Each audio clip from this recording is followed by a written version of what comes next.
Hivi sasa kuna uharibifu wa jamii. Jamii imeharibika. Kuna watu wengine ni wanajinasibisha na Uislamu lakini wanahalalisha liwat.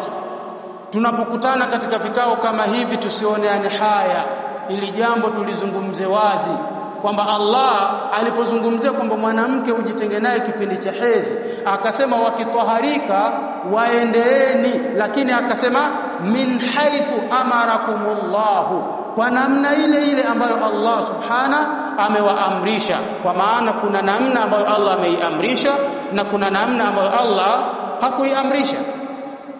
Usije ukaingia katika fitna. Vijana nyinyi kwenye mitandao ya kijamii huko ukienda, watu wanashawishi masala ya liwat. Ili jambo ni haramu katika sharia ya Uislamu, haifai, bali zimekuja nasu, zimekuja hadithi za wazi kabisa kuja kuharamisha jambo hili. Mal'unun man ata mraatahu, moja ya riwaya, na nyingine imekuja mal'unu man ata mraatan kwa nakira, amelaaniwa mwenye kumuingilia mke wake, na nyingine imekuja mraatan kwa nakira, amelaaniwa mwenye kumuingilia mwanamke yoyote fi duburiha, kwenye utupu wake wa nyuma. Kwa hiyo sharia ya Uislamu haijaruhusu. Asije mtu akakubabaisha sijui nisaukum harthul lakum, wanawake wenu ni mashamba yenu, waendeeni mtakavyo, kama anavyozungumza Jalala hivi sasa mitandaoni. Haya mambo tujue kwamba mambo haya yapo kinyume na utaratibu wa Kiislamu.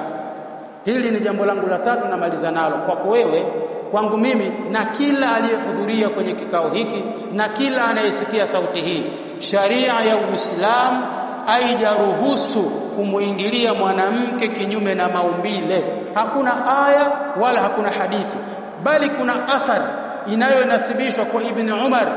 Al-Imam Ibn Kathir rahimahullahu ta'ala anasema riwaya hii haikuthibiti.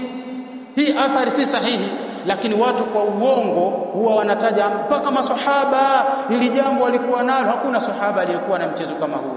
Tumuombe Allah subhanahu wa ta'ala atudumishe katika haki, na tumuombe Allah subhanahu wa ta'ala atuongoze katika njia sawa sawa.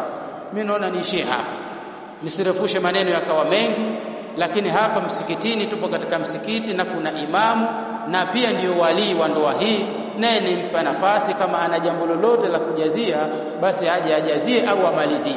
Barakallahu fikum wa jazakumullahu khairan. Subhanakallahumma bihamdik ashhadu an la ilaha illa anta astaghfiruka